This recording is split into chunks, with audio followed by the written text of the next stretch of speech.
petit à petit, Julia, Daphné, plein de gens, en fait, tous les parents ils sont crac séparés. Parce qu'en fait, il n'y a plus beaucoup de gens qui restent très longtemps ensemble. Ouais. C'est même devenu un peu rare. Et est-ce que sincèrement, t'as peur qu'on se sépare ? Pendant le confinement, j'ai eu des grosses peurs. Mais je me rendais pas compte en fait que c'était un moment difficile et que c'était normal de se séparer, de se disputer. Mais je me souviens, on avait pris des écrans pendant 4 heures parce que vous avez eu une dispute de 4 heures. Mais un jour, papa il avait dit, on est au bord de se séparer. Il avait dit c'est une dispute. Et là, comme papa il disait, j'étais terrifiée.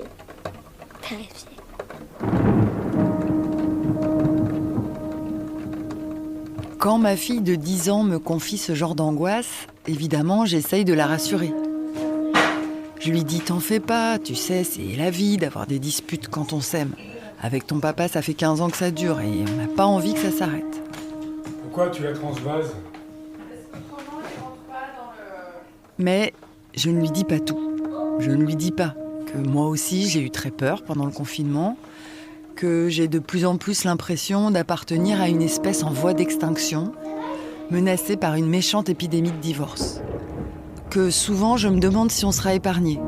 Et pourquoi nous, on réussirait à tenir bon, alors que sur le site de l'INSEE, par exemple, j'ai lu que 20% des couples ne franchissent même pas les 5 ans de vie commune. Sans compter le confinement qui a visiblement accéléré la tendance.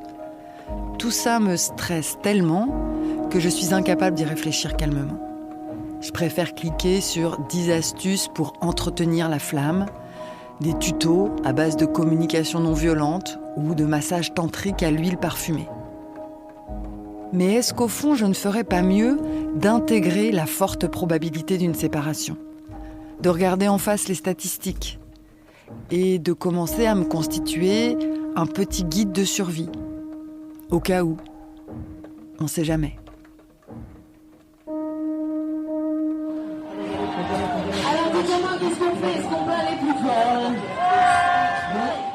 Vivons heureux avant la fin du monde. On est mal. Chaque mois, un podcast anti-crise pour nous aider à repenser nos modes de vie.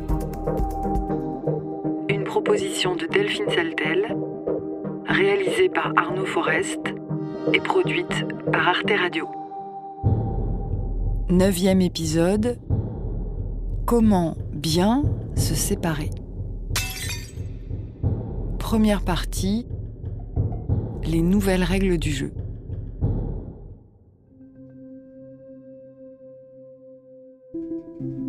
Pour concocter ce petit guide de survie en cas de séparation, j'ai cherché un peu tous azimuts. J'ai contacté comme d'habitude des chercheurs en sciences sociales ou des historiens qui essayent de comprendre d'où ça vient et ce qui nous arrive, pourquoi on se sépare autant, si vite et si mal, et ce que cela révèle de nos nouveaux modèles conjugaux. J'ai aussi demandé à des gens qui sont passés par là comment ils avaient survécu.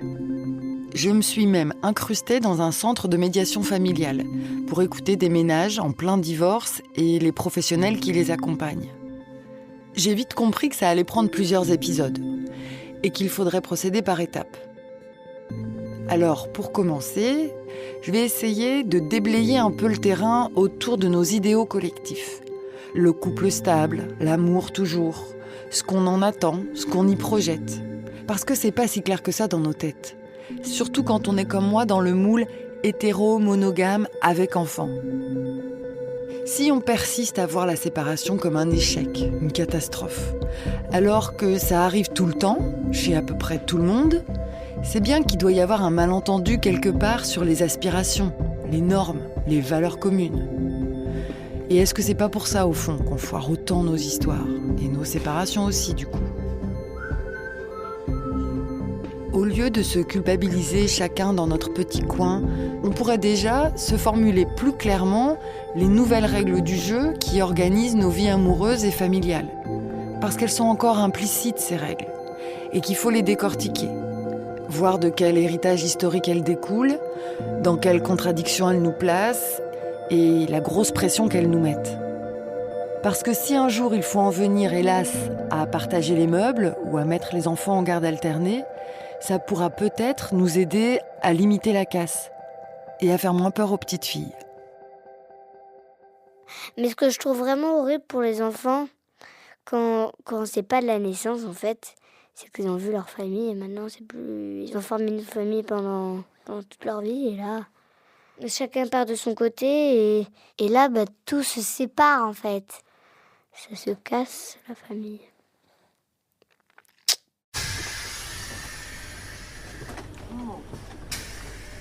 Le truc que j'ai fait en premier, c'est de prendre un train de bon matin, direction le Vaucluse, où vit la célèbre sociologue Irène Théry. C'est sur elle que je compte pour éclairer ma lanterne dans cet épisode. Irène Théry, on l'a surtout entendue s'exprimer sur le mariage pour tous ou l'homoparentalité. Vous l'avez peut-être vu, par exemple, dans le film La sociologue et l'ourson. Mais ça fait 30 ans qu'elle travaille sur la séparation. Plus exactement, ce qu'elle appelle le démariage. C'est le titre d'un de ses livres qui a fait date. Le démariage. Ça sonne un peu bizarre, on dirait de l'ancien français. Mais elle en a fait une notion très utile pour décrypter cette époque formidable, la nôtre, où 45% des mariages se terminent par un divorce. Autrefois, le mariage était une obligation sociale impérative. C'était le grand organisateur des relations des relations sexuelles, des relations sexuées, etc. Donc, le mariage différenciait le permis et l'interdit sexuel, etc. Il était le socle de tout. Et le temps du démariage, ça ne veut pas dire que le mariage est disqualifié. Ça veut dire que le mariage s'est privatisé au sens où se marier ou ne pas se marier, rester marié ou se démarier est devenu une question de conscience personnelle. Ce qui était une obligation sociale impérative est devenu une question de conscience personnelle. On peut le choisir, on peut le refuser, on peut y rester, on peut le quitter. Mais il ne peut plus être le grand organisateur de toute la parenté et de toute la vie sexuelle. Et cette transformation est très importante. Il a fallu rebâtir les règles. Personne n'imaginerait aujourd'hui, par exemple, de stigmatiser quelqu'un qui n'est pas marié ou un enfant de parents divorcés, comme ça se faisait encore dans les années 70.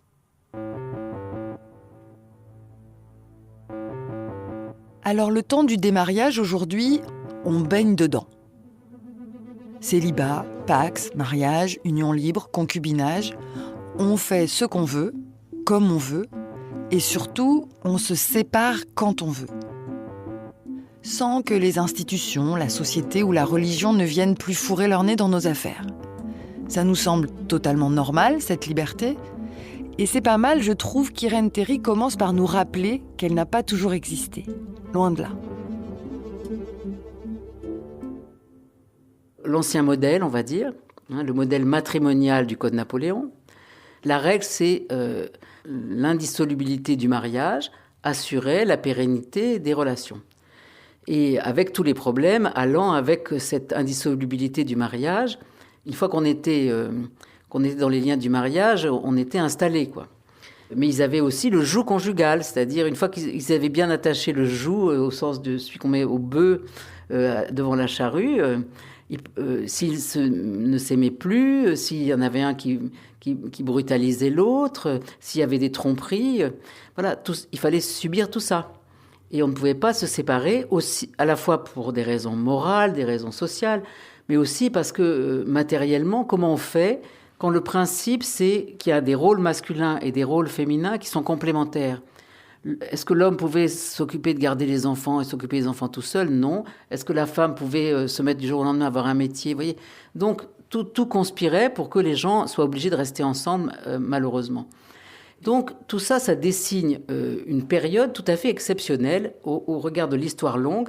Et puis, d'un coup, au moins en apparence, voilà que les indices changent. Ce tournant historique à partir duquel on enregistre de moins en moins de mariages et de plus en plus de divorces, Irène Théry m'a expliqué qu'on le voit très précisément dans les courbes statistiques. C'est l'année 1965. Quand on s'est quitté l'autre soir, tu ne m'as même pas dit bonsoir, mais je ne peux pas t'en vouloir. Oh, oh, oh. Bon, évidemment, il n'a pas suffi que Sheila se mette à chanter en mini-jupe pour que l'espérance de vie moyenne des couples chute brutalement. Non, bien sûr. Tout ça s'est fait petit à petit. Et surtout, ça s'est fait en silence, sans concertation collective, ni mot d'ordre officiel. Et du coup, c'est ça qui est intéressant, je trouve, dans ce qu'explique Irène Théry, il n'y a pas eu de sens univoque à donner à cette grosse tendance de fond qui dure maintenant depuis 50 ans. On observe, on essaye de comprendre, d'interpréter ce qui nous arrive, et en général, d'après Irène Théry, on se plante. Au départ, et pour le dire très vite, qu'est-ce qu'on fait quand on assiste à ça ? On cherche les causes de dysfonctionnement. Et en général, l'explication qui est donnée, c'est avant quand même, les gens avaient le sens des responsabilités. Mais aujourd'hui, la consommation, l'individualisme, etc. Donc c'est l'individualisme qui va expliquer qu'on ne se marie pas parce qu'on ne veut pas s'engager. C'est l'individualisme qui va expliquer qu'on fait moins d'enfants parce qu'on veut plus consommer. C'est l'individualisme qui va expliquer qu'on se sépare parce qu'à la première naïade qui passe, on va la suivre. L'individualisme est chargé de tous les maux, en fait. Le déclin, on va dire, la crise de la famille. Et puis, au bout d'un certain temps, on se rend compte que ce n'est pas de ça qu'il est question. Alors là, je me sens un peu visée parce que l'individualisme, effectivement, moi aussi, j'avoue, c'est un peu ma grille de lecture du phénomène. En tout cas, c'est souvent le mot qui me vient à l'esprit quand j'écoute les gens me raconter leur séparation. C'était un dimanche matin, je me lève, ils étaient tous en pige, on avait un énorme canapé, ils bouquinaient. J'ai dit Sébastien, donc le père de mes enfants, qu'est-ce qu'on fait ? Et il m'a regardé, il m'a dit on fait rien, on se repose. Et en fait, ça m'a angoissée, je me suis vue passer toute ma vie en pyjama sur cet énorme canapé. Sensation plutôt agréable jusqu'à présent, puisque finalement avec des enfants petits, les moments où on se pose, c'est plutôt bienvenu. Mais là, ça m'a angoissée. Je pense que c'est venu casser quelque chose et ça a été le début de mon insatisfaction. Comme si c'était plus ma place, ou en tout cas pas ce que j'avais envie de vivre tous les dimanches de toute ma vie. Sophie, c'est un peu mon alter ego. 45 ans, hétéro, 2 enfants, petite bourgeoisie intellectuelle de centre-ville. Sauf que elle, son couple, elle l'a envoyé promener au bout de 10 ans, en 2015. Et quand elle en parle, moi, je relève bien des termes comme individualité, liberté ou même ambition. On était une famille ultra unie, avec des rires, plutôt de la complicité, comme une équipe. Et puis, il y a eu cette sensation qu'on était tous collés. Et qu'on ne peut pas vivre les uns sans les autres. Et que je me rendais compte que je pouvais, si je continuais, mener une existence qui ne m'était pas totalement familière avec ce que j'étais avant, finalement, avant de le rencontrer, avant d'être amoureuse de lui, avant d'avoir des enfants. Et puis, familière avec mes ambitions. J'avais une espèce de... En fait, c'est ça. Aujourd'hui, je ne me pose plus ces questions-là. Mais là, j'avais le loisir, petite fille gâtée, de me poser des questions. Est-ce que je suis bien ? Est-ce qu'il me désire assez ? Est-ce que je suis épanouie sexuellement ? Est-ce que je suis épanouie amoureusement ? Est-ce que je suis une bonne mère ? Est-ce qu'on va partir en vacances et où ? Est-ce que nos amis machin bidule vont nous inviter ? Est-ce qu'on va faire ci ? J'étais sans cesse en train de me regarder. En fait, là, j'ai l'impression qu'elle aussi, c'est bien l'individualisme qu'elle pointe du doigt. Le sien, en l'occurrence. Et visiblement, elle s'en veut d'y avoir succombé. Alors que pour Irène Théry, ça sert pas à grand-chose de se flageller comme ça. Parce que ça occulte l'essentiel. Ce qui met le couple en crise, pour elle, c'est pas qu'on serait tous devenus des petits nombrilistes autocentrés. C'est autre chose. Oui, je pense qu'on s'est trompé, c'est-à-dire qu'on a vu comme un problème ou un déclin, ce qui était la mise en cause, en fait, du modèle familial hérité du Code Napoléon. C'est en fait comme une sorte de nouveau régime qui se met en place. Alors ce nouveau régime, il n'est pas encore vraiment perçu dans la société, mais pour moi, il a toujours été lié à un facteur qu'on ne prenait pas en compte quand on disait l'individualisme, c'est vraiment l'avènement de l'égalité des sexes comme une valeur fondamentale de la démocratie. L'égalité des sexes, vraiment ? C'est ça qui serait à l'origine de notre épidémie de séparation ? Mais c'est un truc formidable, l'égalité des sexes. J'aimerais bien savoir où est passée ma chemise. Je devrais normalement avoir une chemise propre ce matin parce que tu sais très bien que j'ai une réunion, je suis pressé. Et c'était justement censé nous libérer du vieux schéma « bien tue l'amour ». Chérie, je récure la baignoire pendant que tu vas au bureau. Je suis pressé, je t'ai dit que je partais à une réunion ce matin. Il y a des embouteillages, il faut que je parte tout de non. suite.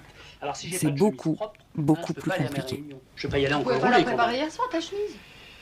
Il faut Enfin, je que comprends pas que tu viennes me parler à moi de tes chemises. Mais Ça me enfin, paraît vraiment quelque chose de complètement surréaliste. Ce qu'il faut comprendre, c'est l'ampleur de la révolution de l'égalité des sexes. L'égalité des sexes, c'est pas juste la moitié du monde qui va avoir plus de possibilités. Ça n'est pas simplement plus de droits pour les femmes, plus d'opportunités pour les femmes. C'est un changement global. Donc c'est un rapport et c'est pas juste l'égalité comparative, par exemple. C'est un changement du mode relationnel, c'est-à-dire les relations sociales, les relations de couple, les relations de filiation, les relations amicales, les relations de travail, les relations politiques. Tout le système relationnel est forcément redéfini. C'est une révolution anthropologique sans précédent, elle n'est pas du tout encore achevée. Donc on est les deux pieds dedans. Et il faut essayer de comprendre ce qui nous arrive. Aujourd'hui, nous inventons d'autres systèmes de relations qui ne sont plus cette complémentarité hiérarchique. Et nous cherchons à dire justement comment on va lier ensemble les sexes, les âges, les générations. Et on est en train d'élaborer, mais ça met du temps quand même.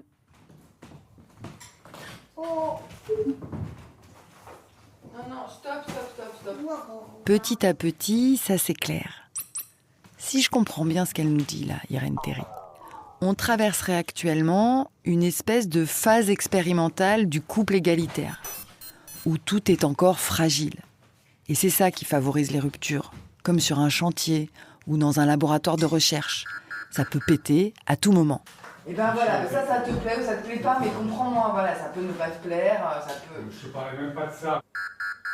Parce que l'égalité des sexes, ça réclame pas juste une petite mise à jour du logiciel initial, en téléchargeant la version « partage des tâches » ou « congé paternité » par exemple. En fait, il faut carrément changer de technologie. Mais le problème, c'est qu'elle n'existe pas encore, cette technologie. Ce nouveau régime de relations. Il faut l'inventer. Quand j'ai enfin obtenu le feu vert du centre pour aller assister à des séances de médiation conjugale, là où vont les couples pour laver leur linge sale devant un professionnel, c'était 3 jours après l'entretien avec Irène Théry. Comment on va dire, tu t'es énervé. Non mais fini, je vais terminer ma version après, mais on va pas passer. Ok, donc tu t'es énervé, donc ça a mis une tension extrême, on va dire. Il y a une dame qui limite était prête à monter. Du coup, en écoutant les gens s'alpaguer sur des problèmes de comptes communs ou de chaussettes qui traînent par terre, j'arrêtais pas de me demander si derrière toutes ces engueulades, ce qu'ils essayaient de résoudre, chacun à leur manière, c'était pas plutôt la grande question du couple égalitaire. Comment ça marche ? Comment ça se fabrique ? Et là, ça a été une engueulade abominable dans la voiture pendant une demi-heure. T'as hurlé. C'était devant les enfants, dans la voiture. Et moi, c'est ces choses-là qui, pour moi, sont plus possibles. Et c'est pour ça, entre autres, qu'on est là. Donc voilà, c'était de ma faute. Non, et un point, c'est tout. Il fallait qu'on reconnaisse nos torts. Et voilà. Non, mais c'est très bien comment tu l'as raconté, parce que justement, on n'a pas du tout la même version. Voilà, tout le monde bricole son couple comme il peut dans son coin, sans que collectivement, en tant que société, on arrive à formuler comment cette histoire d'égalité des sexes peut se mettre en place concrètement, dans la vraie vie, tous les jours. Irène Théry, elle appelle ça la règle du jeu. Quand il y a un nouveau régime de la famille, eh bien, il faut forcément mettre en place les règles de ce nouveau régime. La règle du jeu, on va dire. pour organiser les couples, les filiations, le rapport entre les deux. Et donc, les gens qui sont désappointés, parce qu'ils pensaient que ça allait s'organiser tout seul, non. Un monde d'individus, c'est un monde d'individus en rapport avec d'autres individus, etc. Le couple, c'est une relation. Moi, je suis une sociologue des relations, et en particulier de l'institution des relations, c'est-à-dire notre capacité à agir en tant qu'eux. Parce qu'on n'est jamais seul. Tous les couples sont uniques, mais ils participent quand même tous d'un monde commun. Donc, comme toutes ces normes se recomposent, j'ai le sentiment que c'est un atout de connaître cette règle du jeu plutôt que de la vivre, mais à l'aveugle, en quelque sorte, ou à l'aveuglette. Que la règle du jeu soit un peu plus partagée, explicitée. Elle est là, mais elle est implicite. Et quand elle devient explicite, on peut davantage prendre de distance avec elle, comprendre l'autre aussi, etc. Ok, d'accord, très bien. Essayons de l'expliciter alors, cette règle du jeu, si ça peut nous aider. Mais comment on fait ? Parce que, rappelez-vous le début, on vit au temps du démariage. Donc, c'est plus censé être un curé, ou qui que ce soit d'ailleurs, qui nous dicte d'en haut la règle. Alors, c'est censé se passer comment ? Est-ce qu'il faut organiser une convention citoyenne, comme pour le climat ? Quand j'ai posé la question à Irène Théry, elle m'a répondu « Il faut aller au cinéma ». Et elle plaisantait pas. Aller au cinéma, ou mater des séries, ça marche aussi, elle m'a dit. En fait, on a besoin de récits collectifs. Qu'est-ce qui fabrique des récits collectifs ? C'est le cinéma, c'est les romans, c'est les séries. Et c'est intéressant de voir comment les bons scénaristes mettent en scène ces questions d'aujourd'hui, font travailler en fait la culture collective sur ces sujets. Et donc, ça exprime des choses, et puis ça rend lisible aussi des choses. Alors bien sûr, pour que quelque chose devienne lisible, il suffit pas de se tanker devant Netflix avec son petit plateau repas. Déjà, il faut sélectionner, pas les romances à l'eau de rose bien feel good, et puis, surtout, il faut y réfléchir après. Et ça, heureusement, il y a des gens dont c'est le travail. En ce qui concerne le couple et l'égalité des sexes, Irène Théry m'a parlé d'un penseur, incontournable d'après elle, qui pouvait nous aider à se formuler les choses.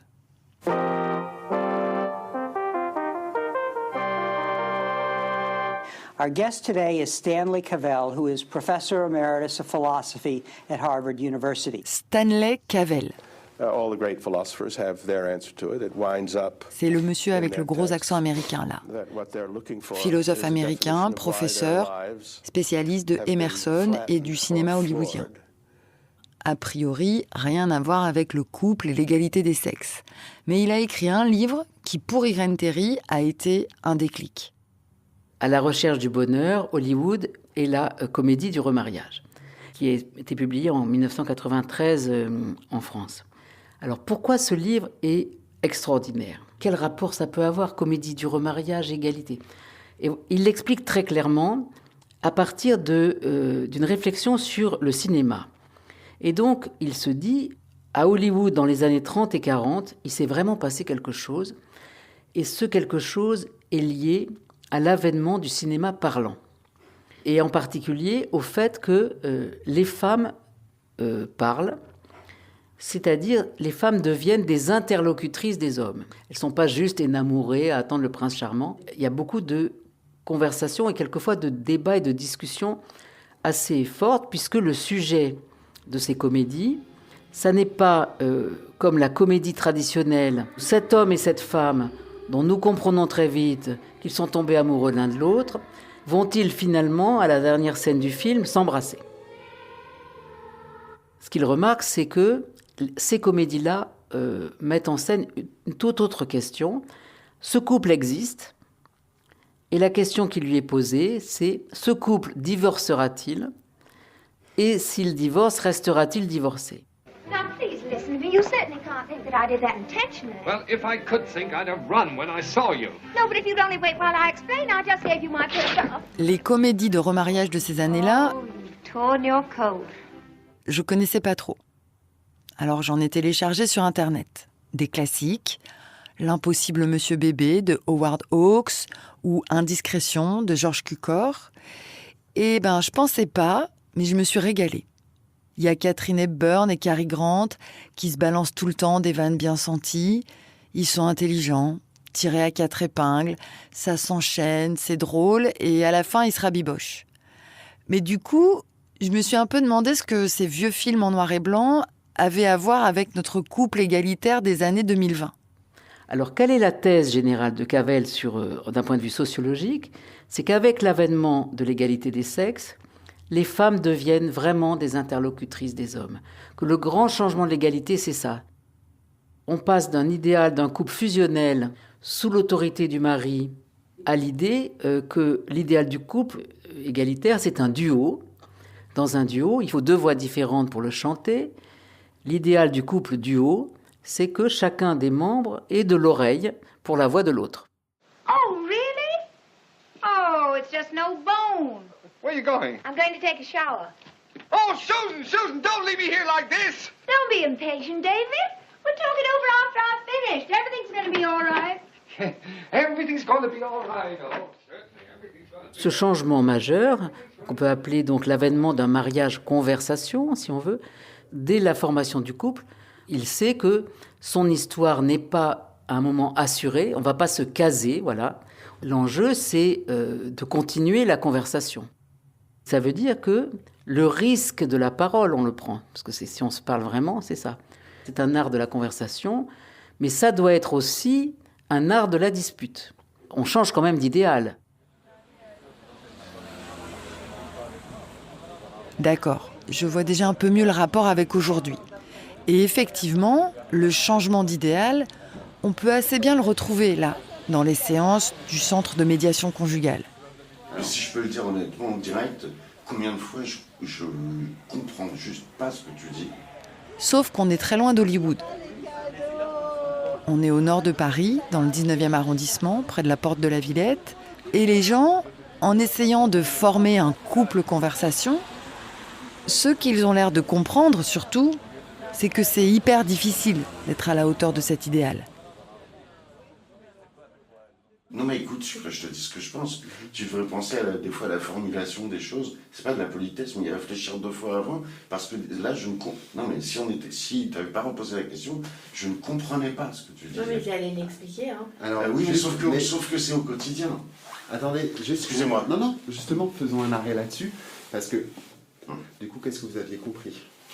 Moi, ce que j'avais compris, c'est que souvent, je ne comprends pas du tout. Je vais parler d'elle, mais ça peut être de moi. Mais c'est vrai que là, elle est très dans la discussion, mais c'est pas toujours le cas, très très loin de là. Je veux dire, entre les raccrochages, les blocages téléphoniques, elle vous parle, en même temps elle fait la vaisselle, elle comprend la moitié de ce qu'on dit, elle répond, il y a des discussions, même l'autre jour quand nous avons parlé, le mercredi là, concernant la cantine, au bout d'un moment on finit une discussion et elle me sort la solution inverse de ce qu'on a dit. Donc vous ne pouvez rien faire. Ah, moi là je suis complètement bloqué quand c'est comme ça. Parce que toi tu t'énerves jamais, c'est vrai. Non, j'ai jamais dit ça. Non mais évidemment je m'énerve. Mais... souvent tu penses pour moi, tu dis des choses, tu penses que moi je pense ça. Ça c'est arrivé très souvent. C'est même arrivé ici. On dit la même chose. Et que tu as une capacité d'énervement quand même qui est assez puissante. Mais il faut que je sois respecté aussi. Ce rapport entre les idéaux qu'on a et les problèmes qu'on a. Ça, avant, c'était pas expliqué. On avait ou bien des idéaux ou bien des problèmes. Mais le fait que de nouveaux idéaux, c'est une nouvelle règle du jeu, de nouvelles attentes, donc de nouveaux problèmes. D'un côté, il y aura des problèmes parce que tout simplement, c'est dur de réussir ce modèle. Et donc, les gens étant ce qu'ils sont, ils ne le mettent pas bien en œuvre, même s'ils le veulent. Face à ça, c'est vrai qu'il y a 2 attitudes possibles. Il y a d'abandonner. Donc, on ne se parle plus. Ça peut être cool, ça peut être tranquille, ça peut être sans conflit, mais c'est un abandon. Parce qu'un couple qui dure et qui n'a pas abandonné tout espoir d'être un couple vivant, dans lequel il faut avoir de l'oreille pour l'autre, ce couple, il va rencontrer forcément des difficultés. Un vrai couple vivant connaîtra des crises, forcément. Et cette crise, la moitié des couples environ vont finir par se séparer, mais il y en a quand même une grande partie, la moitié, qui vont triompher de la crise. Et c'est ça qui intéresse Cavell. Comment on triomphe de la crise ? Eh bien, dit-il, on triomphe si on passe par la mort et la résurrection. Donc il ne faut pas calfeutrer, arranger les choses comme on peut. C'est un couple qui va vraiment aller jusqu'au bout, au point où on pense, ah ben là, c'est vraiment plus possible, ils ne peuvent plus se remettre ensemble. Pourquoi avec toi, je répète 20 fois? Tu t'es jamais posé la question? Non, excuse-moi, moi aussi je dirige des équipes. D'accord, mais là je te demande, est-ce que tu n'as... Non, ce que je veux dire, j'ai pas de souci de langage et d'échange par rapport au fait de préciser ma pensée. Je suis très intelligente, j'ai pas besoin que tu me le dises 20 fois, j'ai déjà entendu. Oui, mais sauf que ça n'est jamais pris en Mais compte. c'est toi qui penses ça. Non, ce pas des faits. Tout ce que Cavell montre, effectivement, c'est que les idéaux du couple conversation, c'est-à-dire l'idéal de vieillir ensemble, blanchir ensemble, n'a pas disparu. Ce qu'il y a, c'est que c'est plus à n'importe quel prix et que on sait que ça peut échouer.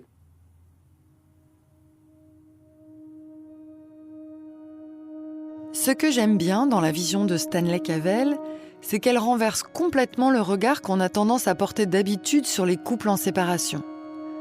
Au lieu de les voir comme des losers qui ont raté leur histoire, on peut au contraire se mettre à les considérer comme des idéalistes qui n'ont rien lâché sur leurs aspirations. Se dire qu'un couple qui meurt, eh ben au moins, il a essayé de rester vivant, de maintenir le fil de sa conversation. Est-ce qu'elle n'est pas là, au fond, la règle du jeu qu'on a tant de mal à s'expliciter ? Le risque de la séparation est tout simplement au cœur du couple égalitaire.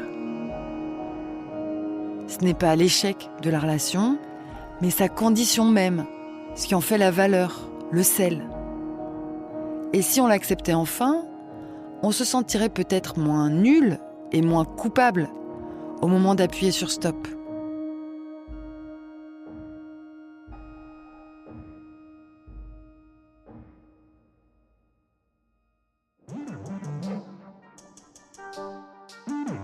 Vivons heureux avant la fin du monde. Manuel de survie en temps de crise.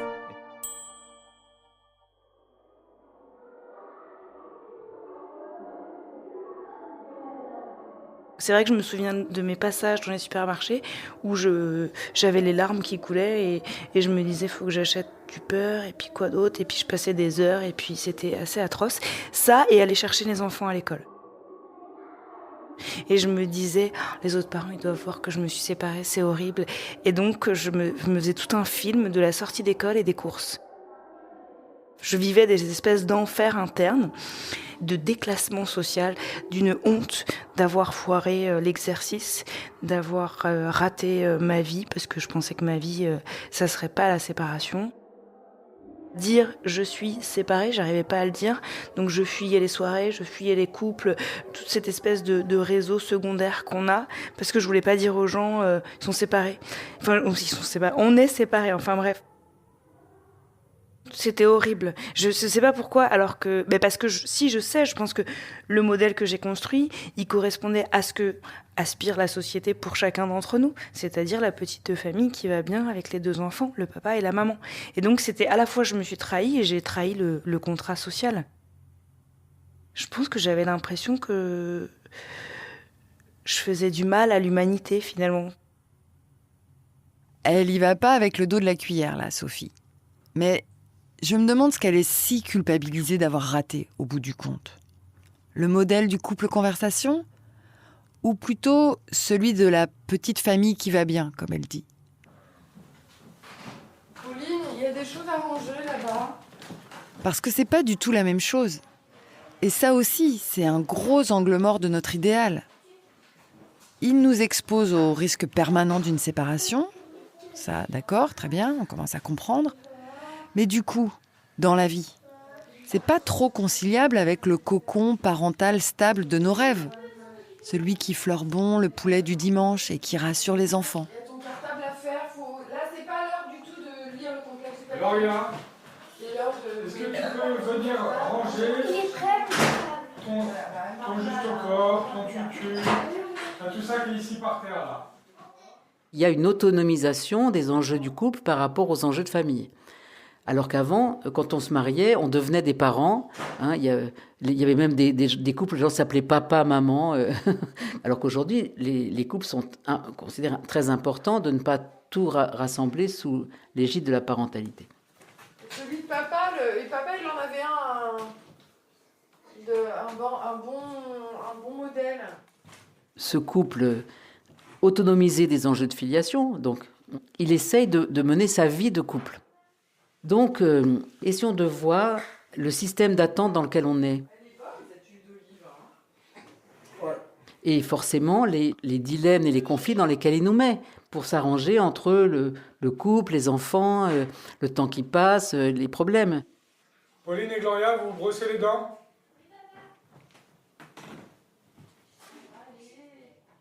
C'était un papa ultra présent auprès de mes enfants et à la maison. Et on était très amis.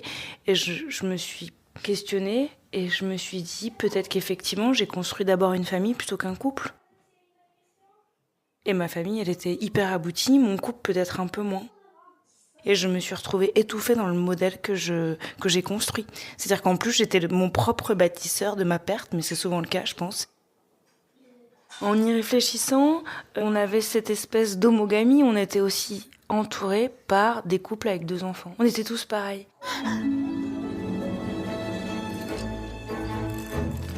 Comme dans Édouard aux mains d'argent, là, on avait tous des maisons avec des couleurs différentes, mais on était tous pareils.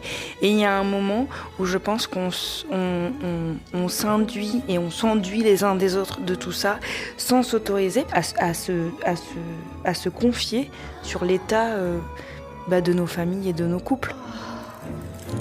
Je suis sûre d'une chose, ça restera l'expérience la plus excitante de ma vie. Comme il y a cette espèce d'épée de Damoclès d'un couple sur 2 qui se sépare, quelque part, nous, on n'est pas ce couple-là sur 2, quoi. C'est genre, ce sera pas moi, ce sera l'autre. Mais du coup, on se dit pas, tiens, je vais pas bien, ou tiens, ça se passe pas bien, on se le dit pas. Et donc, on se contient tous avec notre pseudo-modèle, et on s'éloigne, en fait, de nous-mêmes. Parce qu'en vrai, personne ne peut le tenir, ce modèle. Il n'est pas tenable pour tout un tas de raisons où finalement, la famille aujourd'hui, elle est tellement nucléaire. On est étriqués comme ça. Donc du coup, je pense que... Et on maintient ça. C'est-à-dire les conversations de couple, les dîners de couple, c'est davantage qu'est-ce que vous avez fait et qu'est-ce que vous ferez. C'est pas, tiens, ça va vous ? C'est pas trop dur à gérer que machin, eh ben, t'as l'impression que tout à l'heure il écrivait un texto à quelqu'un d'autre ou qu'il ne calcule pas parce qu'il t'écoute plus en fait. Parce qu'il t'écoute plus, parce qu'aujourd'hui il t'a pas regardé. Et en même temps, en pensant ça, on est en train de dire ah bah nous on va partir là en vacances. Et puis il y a machine, je l'ai inscrite à un cours de piano. Bon bref, voilà. Cette espèce de comédie sociale qui à un moment vire au drame. C'est-à-dire qu'on est effectivement dans un drame, dans un film français. En fait, on a des vies de films français à force de traiter comme ça avec l'absurde. Dis donc, excuse-moi d'être prosaïque, mais quand tu avais 16 ans, est-ce que tu as couché avec Henri? En tout cas, ça peut me laisser un grand souvenir. Et avec mon cousin? Jamais. Et cet échec, en vrai, aujourd'hui, avec ce recul, c'est ce qui m'a sauvé la vie. Mais ce qui m'a sauvé de moi-même. Parce que c'est ça où... il y a ces normes sociales, mais il y a ces normes sociales que j'incarnais. Moi aussi, je les ai fait, ces dîners. Moi aussi, j'ai joué cette comédie. Et finalement, j'ai participé à ça. Et aujourd'hui, de me dire que je peux montrer à mes enfants que je veux plus participer à cette comédie et qu'il va falloir trouver une bonne manière de faire sans tuer la comédie parce qu'elle est nécessaire pour qu'on soit les uns avec les autres. Mais en même temps, il faut qu'on puisse se trouver dans une comédie qui soit assez juste. Faut pas qu'on en fasse trop, ça sert à rien en fait. C'est pas la première fois que j'entends une personne divorcée parler de son soulagement après la séparation. Fini la comédie, plus besoin de maintenir la façade, on fait péter la vitrine de la famille Ricoré. Alors oui, ça soulage, mais au milieu de tous les petits morceaux de verre qui sont tombés par terre, il reste une contradiction énorme qu'Irène Théry nous met sous le nez de manière redoutable. Le point qui me paraît très important à comprendre, c'est que dans le nouveau modèle, dans une famille nucléaire, vous avez un lien de couple. Donc aujourd'hui, il peut être marié, non marié, de même sexe, de sexe différent, mais en général, il y a un lien de couple, et des liens de filiation. Or, ce qui se passe, c'est qu'avec l'égalité des sexes, le modèle d'un lien de couple n'a plus été un lien inconditionnel qui doit durer quoi qu'il arrive.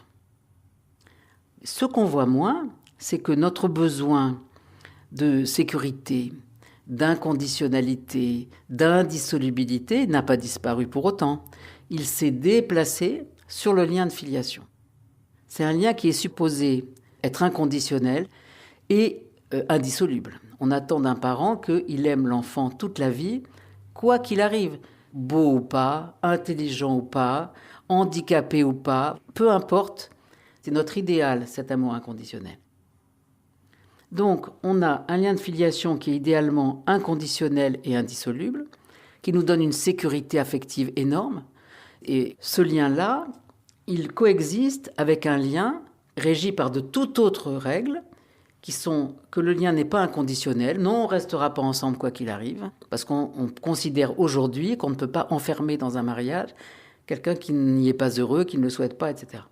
Donc, comment les deux liens vont-ils coexister ? En cas de... Alors, normalement, tout va bien, voilà, quand tout va bien. Mais quand ça ne va pas bien, c'est-à-dire quand il y a rupture du lien conjugal, comment le lien de filiation va-t-il, lui, conserver ses promesses ? D'une certaine façon, on peut dire que les couples d'aujourd'hui peuvent se séparer, mais que d'une certaine façon, les parents en commun au fond, resteront toujours d'une façon ou d'une autre liés par leurs enfants. Et quelquefois, les deux sont difficiles à aménager ensemble. Voilà une cause de beaucoup de problèmes.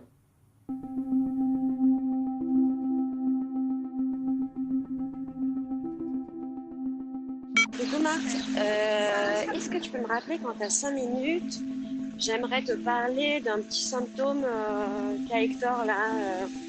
Donc voilà, n'hésite pas à me rappeler quand tu as un petit moment pour que je te raconte ça rapidement. Voilà donc ce qu'on trouve au bout du chemin quand on a bien dépioté notre idéal conjugal et ses sous-entendus. Les grandes questions et petites misères de la coparentalité quand on est séparés. Oui d'accord, je viens de voir ton message. Oui effectivement, petit manque de communication parce que je pensais que c'était comme un mercredi comme d'habitude où c'est moi qui vois avec Adèle à quelle heure je récupère Hector en fait. Ce sera le thème d'un prochain épisode. Le cahier de SVT oublié chez papa, la bataille autour de l'argent, les retrouvailles un dimanche soir sur 2 et tout ce qu'il reste encore à inventer. Vivons heureux avant la fin du monde est un podcast produit chaque mois par Arte Radio. Vous pouvez l'écouter sur son site, arteradio.com, son appli gratuite, SoundCloud, Deezer ou votre plateforme d'écoute préférée. Commentez, partagez, abonnez-vous au podcast et mettez-lui des étoiles pour soutenir l'émission et la planète.